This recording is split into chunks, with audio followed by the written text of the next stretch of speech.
Orang yang terbiasa sholat malam, kemudian dia ikut tarawih walaupun 1 juz ringan bagi dia. Tapi orang yang tidak pernah melaksanakan qiyamul lail, sekali masuk ke sholat tarawih, 1 juz dibaca imam, besoknya nggak datang lagi. Keliling masjid mana yang paling cepat itu yang dia pasti akan masuki. Atau tidak mau sama sekali tarawih dia. Malas masjid dekat ini 1 juz katanya. Bagus saya sholat sendiri. Ada yang nggak mau tarawih akhirnya kan. Itulah kadang-kadang orang kalau sudah tidak terbiasa ibadah, ibarat burung liar dimasukkan ke kandang, maunya keluar saja dia. Karena tidak terbiasa di kandang. Lain dengan ikan, walaupun loncat dimasukkan ke dalam akuarium, tenang dia karena di situ dia tempatnya.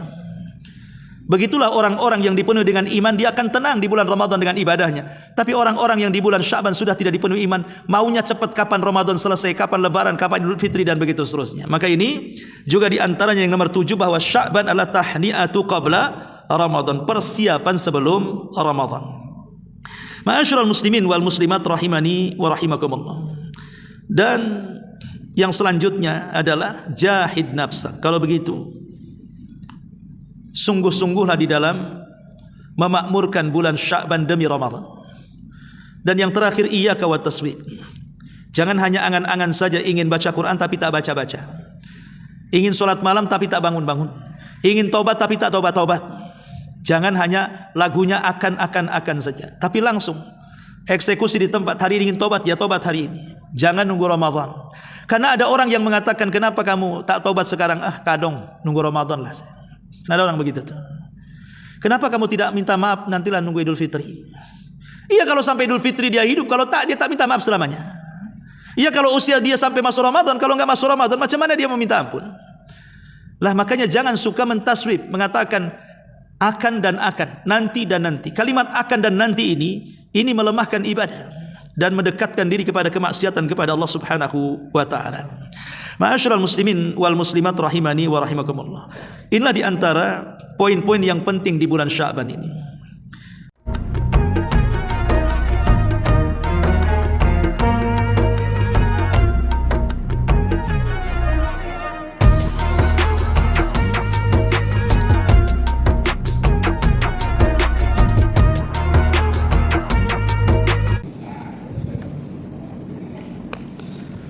Bismillahirrahmanirrahim. Assalamualaikum warahmatullahi wabarakatuh. Alhamdulillah wassalatu wassalamu ala Rasulillah wa ala alihi wa sahbihi wa mawalah wa la haula wa la quwwata illa billahi wa ba'd. Alhamdulillah, segala puja dan puji hanya milik Allah Subhanahu wa taala. Salawat dan juga salam kita hadiahkan kepada Rasul kita Nabi besar Muhammad sallallahu alaihi wa alihi wasallam. Karena sekarang tanggal 29 Rajab dan besok ataupun lusa mungkin masuk di bulan Sya'ban. Maka pembahasan di malam hari ini kita akan membahas tentang menyongsong bulan Sya'ban. Ada apa dengan bulan Sya'ban? Apa yang harus dilakukan dari amal-amal saleh kita di bulan Sya'ban? Hadirin dan hadirat yang dimuliakan Allah Subhanahu wa taala. Bulan Sya'ban adalah bulan yang menjadi muqaddimah bulan Ramadan. Seorang muslim apabila masuk di bulan Sya'ban, maka kerinduan untuk berjumpa dengan Ramadan itu semakin menguat. Seperti seseorang yang datang jauh dari safar, kemudian ditunggu oleh orang yang dicintainya di rumahnya. Tentu dalam perjalanan menuju rumah itu sangat merindukan, ingin segera sampai. Begitulah orang-orang yang beriman kalau datang bulan Sya'ban, maka mereka sangat merindukan segera berjumpa dengan Ramadan. Makanya para ulama senantiasa berdoa kepada Allah Subhanahu wa taala 6 bulan sebelum Ramadan, mereka ingin berjumpa dengan Ramadan. Dan kalau sudah lewat Ramadan, 6 bulan setelahnya mereka berdoa agar seluruh ibadah di bulan Ramadan diterima Allah Subhanahu wa taala. Makanya di masyarakat juga sering kita mendengar doa Allahumma barik fir Rajab wa Sya'ban wa ballighna Ramadan. Ya Allah, berkahi kami di bulan Rajab dan Sya'ban, sampaikan usia kami di bulan Ramadan. Karena betapa banyak di antara saudara-saudara kita yang ketika masuk Ramadan tidak sempat ketemu di bulan Ramadan karena meninggal sebelum datang bulan Ramadan.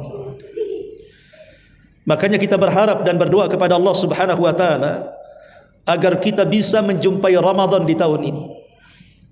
Karena bagaimanapun dahulu di zaman Nabi SAW ada 2 orang bersahabat atau sama-sama bersaudara. Yang satu mati syahid, meninggal dalam peperangan, tapi yang satu meninggal 1 tahun setelahnya, dan 1 tahun setelahnya tepat di bulan Ramadan. Kemudian ada seorang sahabat bermimpi bahwa yang meninggal 1 tahun setelahnya dan melewati Ramadan justru masuk surga duluan dibandingkan orang yang mati syahid. Hal itu ditanyakan kepada Nabi SAW, kok bisa? Bukankah orang yang mati syahid masuk surga direct tanpa hisab dan adab? Artinya orang yang mati syahid itu pasti masuk surga, karena kalau meninggal dia tidak akan dihisab, tidak akan diadab. Tapi kenapa orang yang tidak mati syahid namun mendapatkan 1 tahun setelahnya dan mendapatkan Ramadan justru dia lebih dulu masuk surga? Maka Nabi SAW menjelaskan, karena orang yang mendapatkan Ramadan dia akan banyak mendapatkan pahala melebihi orang yang mati syahid. Makanya seorang muslim harus berangan-angan dan bercita-cita jangan sampai kemudian usia kita tidak sampai ke Ramadan, apalagi tinggal selangkah lagi. Makanya bulan Sya'ban ini bulan yang sangat istimewa, walaupun sebenarnya secara bulan memang tidak ada istimewanya. Karena kita tahu bahwa dalam Islam bulan yang istimewa itu cuma 5. Pertama Ramadan dan itu pemimpinnya. Dan yang 4-nya disebut Ashhurul Hurum, bulan-bulan hurum, dan Sya'ban tidak termasuk di dalamnya. Karena bulan-bulan hurum itu dimulai daripada Dzulqa'dah, Dzulhijjah, Muharram dan Rajab saja. Hari ini, maksudnya bulan ini termasuk bulan hurum. Tapi Sya'ban itu tidak termasuk bulan hurum.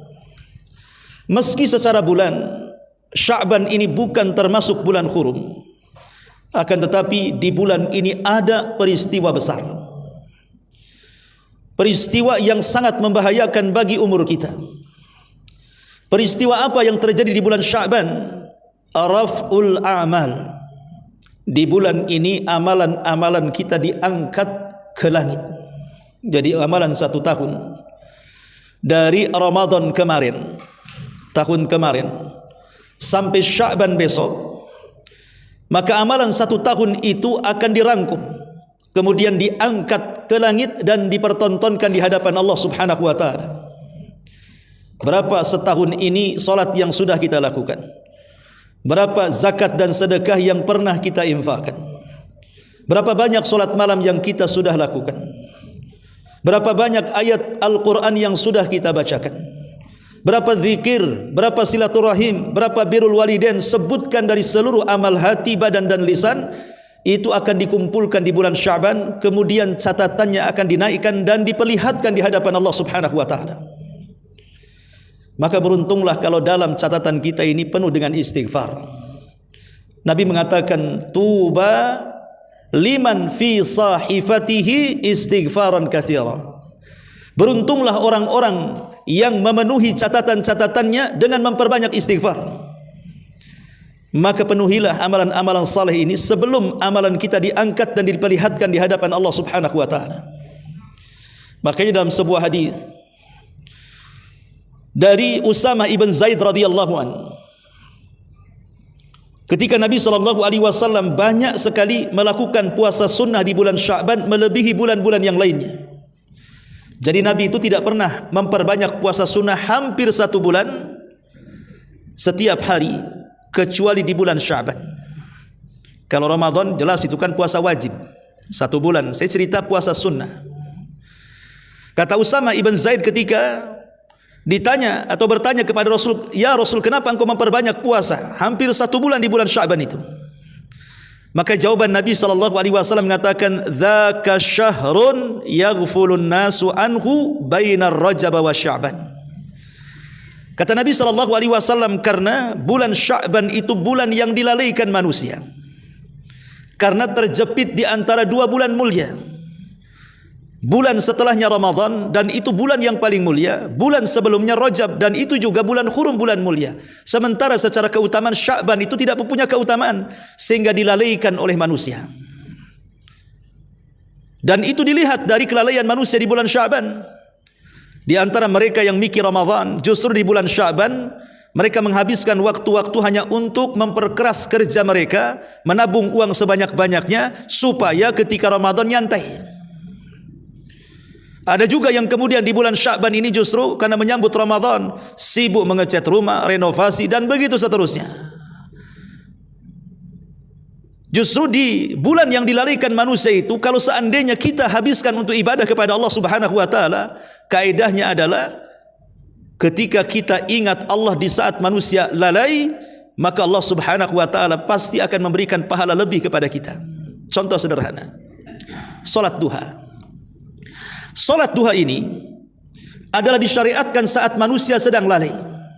Kenapa lalai? Karena biasanya manusia mulai jam 6 sudah bangun, kemudian mandi, kemudian menggunakan pakaian bersih, kemudian berangkat ke tempat pekerjaannya, ramai di jalan-jalan, kemudian sampai di tempat kerja mereka sibuk kerja sampai zuhur, baru kemudian mereka istirahat.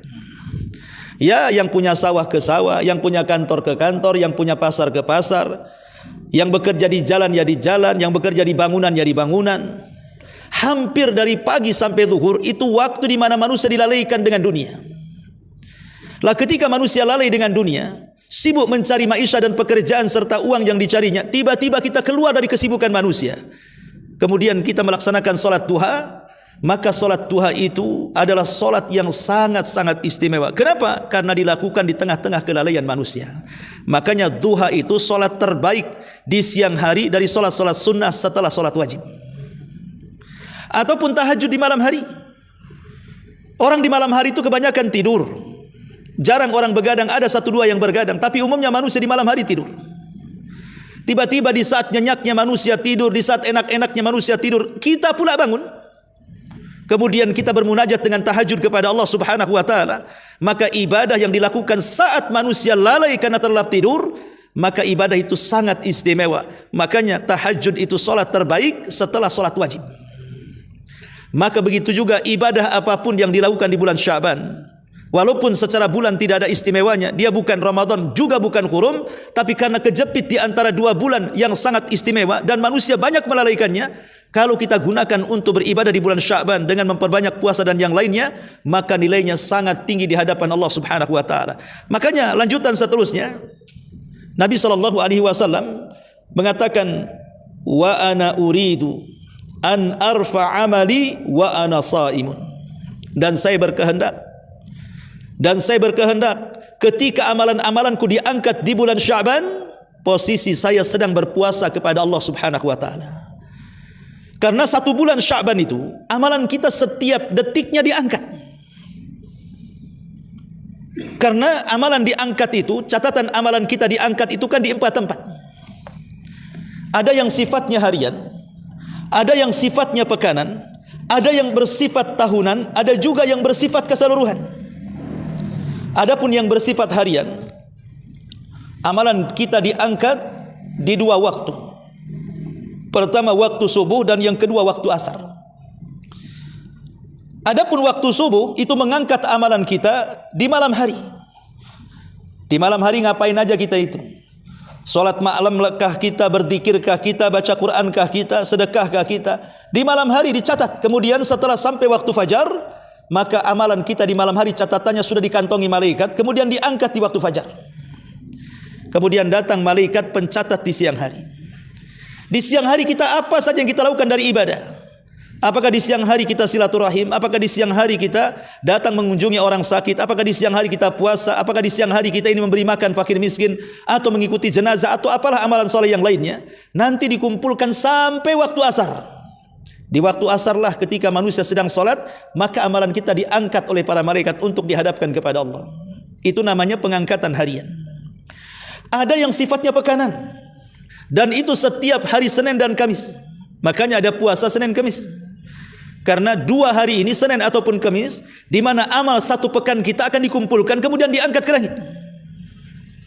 Kemudian ada yang bersifat tahunan, di mana amal 1 tahun dikumpulkan jadi 1 catatan, kemudian diangkat ke langit di bulan Sya'ban. Makanya Rasul mengatakan, dan saya ingin ketika amalanku diangkat, kata Rasul, saya sedang berpuasa. Makanya Rasul setiap hari berpuasa. Boleh puasa setiap hari di bulan Sya'ban, dari tanggal 1 Sya'ban sampai akhir Sya'ban, tapi jangan disamakan dengan Ramadan. Kalau Ramadan kan full 1 bulan. Tapi berhentilah di tanggal 27 Sya'ban. Karena tanggal 8 dan tanggal 9 menjelang Ramadan disebut hari yang diragukan. Nabi SAW mengatakan, barang siapa berpuasa di hari yang diragukan, maka dia telah bermaksiat kepada Abul Qasim Nabi SAW. Jadi kalaupun ingin puasa setiap hari di bulan Sya'ban, maka puasalah sampai tanggal 27 saja. Jangan dihabiskan, jangan menyerupai puasa wajib. Kalau yang ingin berpuasa, terutama ibu-ibu yang punya hutang Ramadan, ini kesempatan untuk mengqadha Ramadan. Yang punya hutang Ramadan, ini kesempatan untuk mengqadha Ramadan.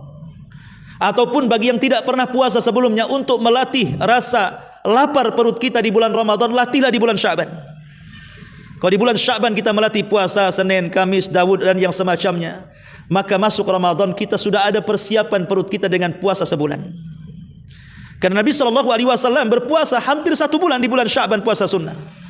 Alasannya cuma 1, karena ketika amalanku diangkat, kata Rasul, aku sedang berpuasa kepada Allah Subhanahu wa taala.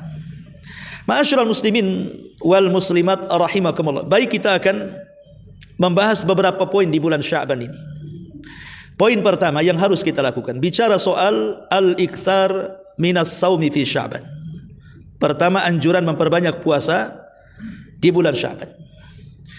Dalam hadis Aisyah radhiyallahu anha, beliau mengatakan, kana ahabbus syuhur ila Rasulillah sallallahu alaihi wasallam an yasumahu Sya'ban thumma yasiluhu bi Ramadan.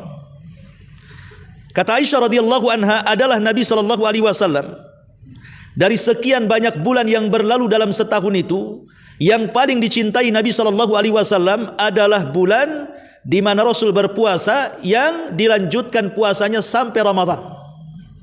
Artinya bulan yang dilanjutkan setelahnya Ramadan berarti sebelumnya Sya'ban. Berarti Sya'ban itu adalah bulan yang sangat dicintai Rasul untuk berpuasa di dalamnya, puasa sunnah. Makanya disebutkan dalam hadis tadi, Usama ibn Zaid ketika ditanya, ya Rasulullah, lam araka tasumu syahran minas syuhuri ma tasumu min Sya'ban. Rasul, aku tidak pernah melihat engkau berpuasa hampir 1 bulan, maksudnya puasa sunnah, seperti kau berpuasa di bulan Sya'ban. Maka Nabi SAW mengatakan, ya, karena bulan itu dilalaikan manusia, dan saya ingin ketika amalanku diangkat saya sedang berpuasa. Maka yang pertama, perbanyak puasa di bulan Sya'ban. Yang kedua, raf'ul a'mal ilallah. Bahwa bulan Sya'ban ada peristiwa besar pengangkatan amalan kita di sisi Allah. Karena bulan Sya'ban adalah bulan pengangkatan amalan kita di sisi Allah, maka perbanyak amal saleh di bulan Sya'ban ini, supaya saat diangkat hari ini, detik ini, menit ini, jam ini, hari ini di bulan Sya'ban, maka kita sedang beramal saleh dan Allah sedang melihatnya. Karena mumpung kita ini masih bisa beramal. Kalau seandainya kita sudah meninggal, maka catatan amalan yang keempat yang tadi saya sebutkan, ada harian, ada pekanan, ada tahunan, ada secara keseluruhan. Itu kapan? Saat meninggal dunia. Saat meninggal dunia, maka seluruh catatan kita akan dinaikkan. Kalau dia ruhnya seorang mukmin, maka akan dibukakan pintu langit pertama, kedua, ketiga, sampai ke-7. Sampai akhirnya ruh ini diperjumpakan dengan Allah. Kemudian amal solehnya, catatan yang ngikuti di bawahnya sambil diangkat ke langit. Ketika berjumpa dengan Allah, maka malaikat pembawa ruhnya seorang mukmin dikatakan kembalikan ruhnya ke dalam jasadnya ke bumi, tapi biarlah catatan amalnya diangkat sampai ke tempat yang paling tinggi di sorga. Dan itu akhir pengangkatan catatan manusia di dunia dengan adanya kematiannya. Artinya kalau kita ini masih hidup dan bulan Sya'ban ini kita tidak tahu apakah ini bulan akhir daripada bulan usia kita, maka ini kesempatan untuk memperbanyak amal saleh. Mudah-mudahan saat diangkat amal kita ini, mungkin sebagian kita sedang puasa, mungkin sebagian kita sedang sholat, mungkin sebagian kita sedang sedekah, mungkin sebagian kita sedang silaturahim, mungkin sedang birrul walidain, sedang berzikir, dan begitu seterusnya. Dan itu sangat dicintai Allah Subhanahu wa taala. Ma'asyiral muslimin wal muslimat rahimakumullah. Kemudian yang ketiga, ihya'u mawasimil ghaflah. Bulan Sya'ban ini adalah bulan di mana kita menghidupkan bulan yang dilalaikan manusia. Manusia enggak peduli dengan Sya'ban karena ingatnya Ramadan saja. Sebentar lagi Ramadan nih, saya harus sibuk renovasi rumah. Nanti Ramadan enggak sempat. Nanti Ramadan puasa. Sibuk mencari uang biar nanti Ramadan lebih banyak istirahatnya. Sibuk mencari dunia, nanti Ramadan lebih tenang lagi, etika baca Quran dan lainnya. Ada orang yang menyibukkan mengejar dunia di bulan Sya'ban hanya gara-gara alasan untuk Ramadan. Padahal Sya'ban secara bulan memang tidak ada keutamaan, tapi ini bulan yang dilalaikan manusia. Maka musim-musim yang dilalaikan manusia jangan sampai kemudian kita terbuai dengan kelalaian manusia. Biarkan manusia lalai di bulan Sya'ban, kita jangan lalai. Ini yang ketiga. Kemudian yang keempat, bulan Sya'ban adalah bulan Syahrul Qurra. Sebagian ulama mengatakan Sya'ban ini adalah Syahrul Qurra, bulannya para pembaca Quran. Makanya dahulu para ulama salaf di zaman dahulu, kalau datang bulan Sya'ban, contoh umpamanya Imam Anas ibn Malik, sahabat Anas ibn Malik radhiyallahu an. Beliau mengatakan kanal muslimun idza dakhala Sya'ban, dahulu kata Anas, maksudnya para sahabat, apabila masuk di bulan Sya'ban, akabbu alal masahif faqara'ahum. Maka kebanyakan mereka kemudian membuka mushaf-mushaf mereka. Walaupun mereka hafal Quran, mereka tetap memegang mushaf-mushaf mereka. Kemudian mereka membaca Al-Quran selama bulan Sya'ban. Wa akhraju zakata amwalihim, dan kebanyakan mereka di bulan Sya'ban banyak yang mengeluarkan zakat-zakat mereka. Jadi banyak para sahabat dulu kalau zakat wajib, maksudnya zakat wajib itu, mereka menunggu bulan Sya'ban sebagai batasan haulnya. Kalau sudah sampai nisab dan haulnya itu di bulan Sya'ban, maka mereka mengeluarkan zakat-zakat mereka. Ma'asyiral muslimin wal muslimat rahimakumullah. Bahkan juga disebutkan bahwa sebagian para ulama salaf kalau datang bulan Sya'ban, maka mereka pun menutup toko-toko mereka. Artinya apa? Bisnis-bisnis mereka dihentikan. Faqara'ul Quran, dan mereka memilih membaca Al-Quran. Lihat bagaimana sampai orang dulu itu kalau datang bulan Sya'ban, sudah mereka juga sudah layaknya sudah masuk Ramadan, sudah tidak mau disibukkan dengan dunia. Itulah orang dulu, karena orang dulu kan memang mengejar akhirat bukan dunia. Kalau kita jangan lagi Sya'ban, sebelum masuk Ramadan, otak kita saja sudah pikirannya itu bisnis di bulan Ramadan. Ini jualan apa sih di bulan Ramadan ini? Ini di bulan Ramadan kira-kira bisnis apa yang pantas ini? Bisnis bukaan kah? Bisnis pakaian baru kah? Ada orang yang berpikir bukan bagaimana Ramadan, dia sudah schedule dari sekarang. Bicara soal puasa, bicara sekian juz akan dihatamkan, sekian juz ketika sholat tarawih ikut di masjid mana. Tidak ada cerita itu. Padahal orang-orang salaf itu jangankan masuk Ramadan, Sya'ban saja mereka sudah menutup toko-toko mereka. Artinya mereka sudah siapkan 1 tahun penuh untuk di bulan Sya'ban dan Ramadan, sehingga mereka tidak disibukkan dengan dunia. Itulah bedanya orang dulu dengan orang sekarang. Termasuk juga di bulan Sya'ban, salamatus sadri. Ini bulan di mana hati kita harus dibersihkan. Jangan sampai kemudian di bulan Ramadan hati kita kotor. Kalau mau membersihkan hati, bersihkan dari sekarang.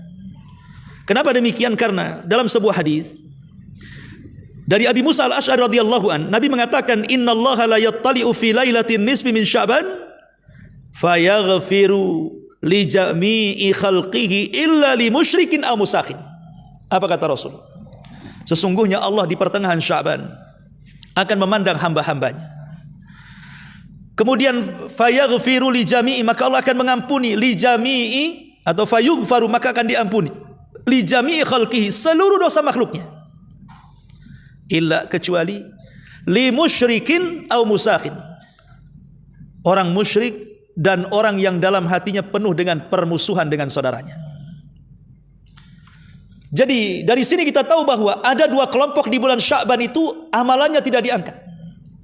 Maka jangan sampai di antara kita amalan kita tidak diangkat di bulan Sya'ban, ikhwan. Rugi kalau seandainya 1 tahun tidak terangkat-angkat sehingga Allah tidak pernah melihatnya walaupun Allah tahu isinya. Tapi dengan diangkatnya amal kebaikan, Allah melihatnya, itu sebuah kebanggaan bagi kita, itu masalahnya. Rupanya di dunia ini ada orang yang bertahun-tahun catatannya enggak diangkat-angkat. Siapa mereka? Dua kelompok kata Rasul. Pertama orang musyrik, dan yang kedua musakhin, orang yang selalu menanamkan kebencian, kedengkian, hasad, dendam kepada saudaranya. Maka ini waktu di mana kita membersihkan hati supaya masuk Ramadan betul-betul bersih hatinya. Kemudian yang keenam, al-haya'u minallah. Al-haya'u minallah. Rasa malu itu adalah anugerah yang datang dari Allah Subhanahu wa taala. Ketika Nabi SAW mengatakan, fa ana uhibbu an yurfa amali wa ana shaim, dan saya cinta kalau seketika amalanku diangkat saya sedang berpuasa. Menunjukkan apa? Rasa malunya Nabi SAW. Jangan sampai di bulan diangkatnya amalan dia tidak berbuat apa-apa. Dia malu dengan Allah Subhanahu wa taala. Dan ini patut akhlak Nabi SAW ditiru oleh kita agar kita jangan sampai tidak memiliki rasa malu dengan Allah Subhanahu wa taala. Ini kesempatan amalan kita diangkat. Masa kita tidak malu kalau amalan kita sedikit? Masa kita tidak malu kalau amalan kita tidak banyak, kalau amalan kita asal-asalan? Mungkin 1 tahun banyaklah kita yang diremehkan dari Ramadan kemarin sampai Rajab tahun ini, mungkin banyak amalan yang kita tinggalkan. Banyak solat sunnah yang kita tinggalkan, banyak sedekah yang kita tinggalkan, banyak zikir yang kita tinggalkan. Ini mumpung masuk bulan Sya'ban, lah catatan-catatan kebaikan kita penuhi. Karena 1 bulan amalan kita ini 24 jam selama 1 bulan akan diangkat setiap hari. Supaya sahifah kita ini penuh dengan amalan. Kalaupun qadar Allah, setelah Sya'ban ini meninggal atau setelah Ramadan meninggal, maka adalah tabungan kita yang kita bisa pertanggungjawabkan di hadapan Allah selama 1 bulan Sya'ban, kita penuhi dengan catatan-catatannya. Contoh dengan istighfar, karena Rasul mengatakan beruntunglah orang yang dipenuhi catatannya dengan istighfar yang banyak.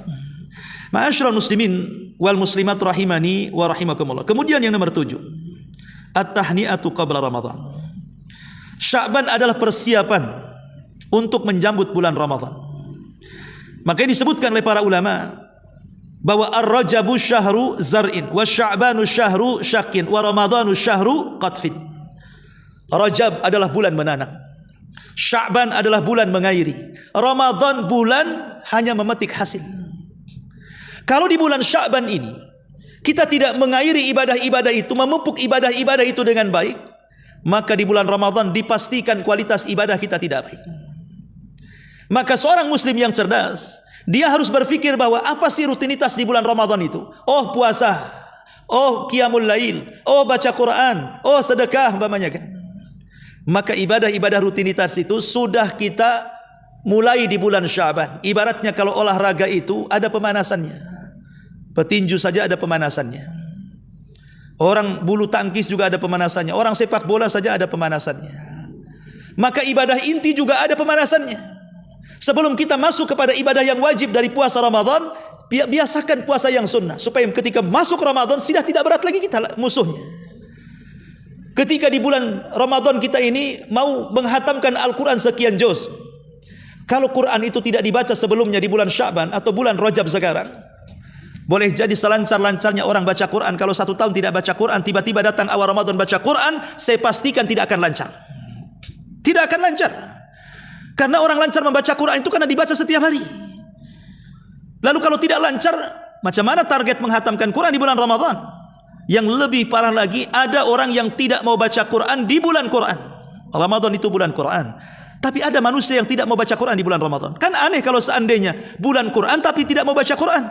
Kalau dia tidak membaca Quran di bulan Quran, saya yakin di bulan yang bukan bulan Quran, dia tidak akan pernah membaca Quran tuh.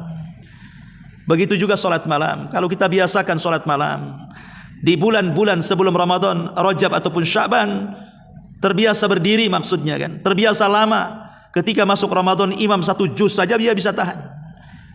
Kalaupun imamnya terlalu pendek, mungkin kita bisa tegur karena sudah terbiasa salat malam kita ini. Orang yang terbiasa salat malam, kemudian dia ikut tarawih walaupun 1 juz ringan bagi dia.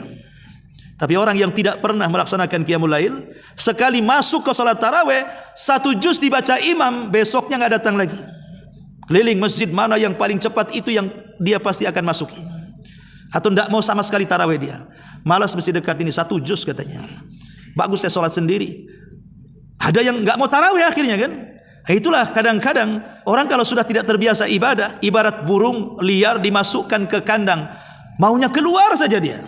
Karena tidak terbiasa di kandang. Lain dengan ikan, walaupun loncat dimasukkan ke dalam akuarium, tenang dia karena di situ dia tempatnya.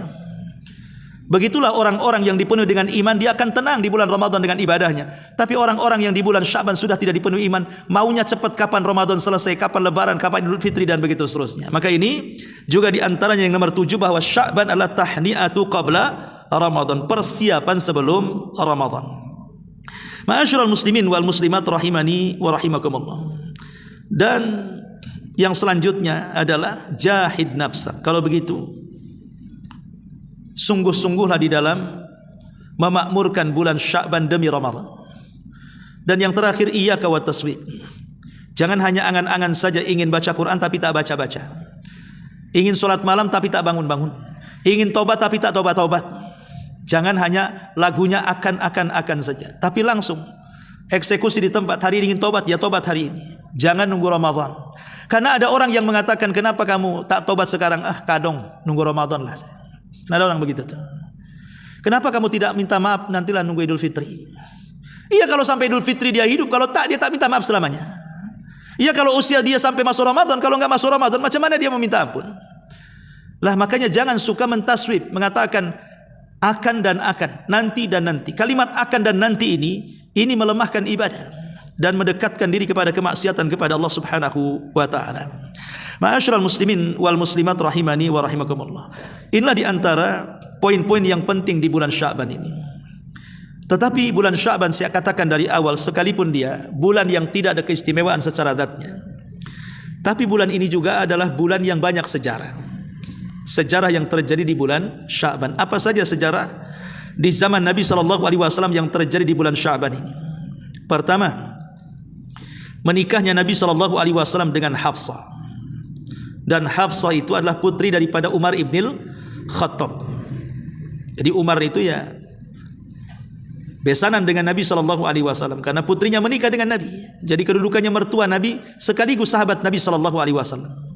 Dan pernikahan Rasul dengan Hafsah itu terjadi di bulan Sya'ban. Kemudian yang kedua, muqaddimah perang Badar. Muqaddimah perang Badar terjadi di bulan Sya'ban. Karena Badar kan terjadi di bulan Ramadan, tanggal 17. Bulan Sya'ban ini adalah Badar kecil. Badar besarnya itu terjadi di bulan Ramadan. Maksud Badar kecil itu artinya persiapan Nabi untuk mengambil dagangan kafilah Abi Sufyan yang dibawa dari Syam menuju Mekah. Rasul ingin mengambilnya, bukan merampok, ingin mengambil. Kenapa Rasul ingin mengambil? Dalam rangka mengambil hak, karena ketika dia dan para sahabat diusir dari Mekah, rumah mereka, harta mereka, kebun mereka, bisnis mereka diambil paksa oleh kafir Quraisy. Sehingga mereka itu ketika hijrah enggak bawa apa-apa, hanya pakaian yang melekat di badan saja. Makanya ketika mendengar ada satu kafilah dagang besar yang dipimpin Abi Sufyan membawa dagangan orang Mekah, maka Rasul dan para sahabat ingin mengambilnya, terutama orang muhajirin yang berhijrah dari Mekah ke Madinah pada Abu Jahal, bahwa dia dihadang oleh Rasul dan 300 pasukannya.